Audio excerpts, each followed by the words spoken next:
Hello everyone and welcome back to the series of Simulink tutorial. Today we will study how to implement a PI controller in Simulink. And for this we will implement the following example in Simulink, where the solution of example is given in the video whose link is in the description. Now we will open the Simulink library browser and at first we will implement the system given in figure A and will add the required components to a new model, which include the block of step input, a block of sum, gain, the continuous time transfer function, and the block of scope. Now we will arrange these components according to the figure A and will set the simulation time to 35 seconds, and then we will simulate the system and observe the output in the scope.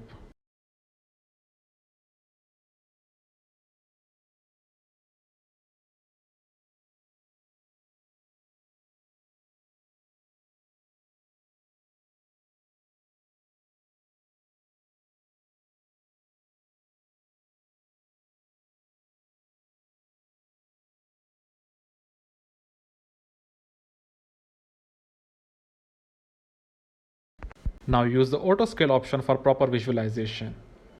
In this example, we are looking for steady state error, which is a difference between input and output when times approaches infinity or the system is in the steady state. If you analyze the graph, there is an obvious difference between step output and the system output. And you can also observe this value by adding the block of display. We will again open the Simulink library browser and will add the block of display to our model. After connecting, again run the simulation. And this block will show you the value of 0.1083, which is the steady state error between input and output. Now we will implement the PI controller, and for this we will make the copy of the system and will add an additional transfer function of PI controller to the system.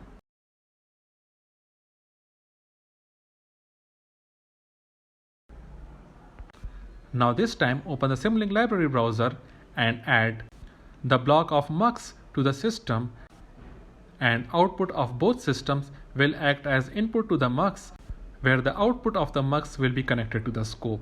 Now again run the simulation and observe the output.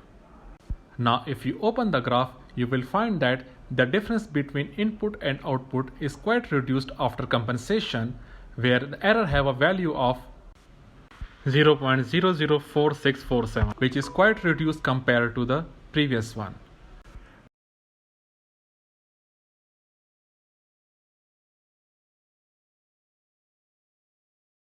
Now if you further increase the simulation time from 35 to 50 seconds and rerun the simulation, you will observe that the steady state error of compensated system is further reduced to 0.001201, which means that as time increases, the system output will approach to step value. Thanks for watching the video. This was all about today, and stay connected for more videos.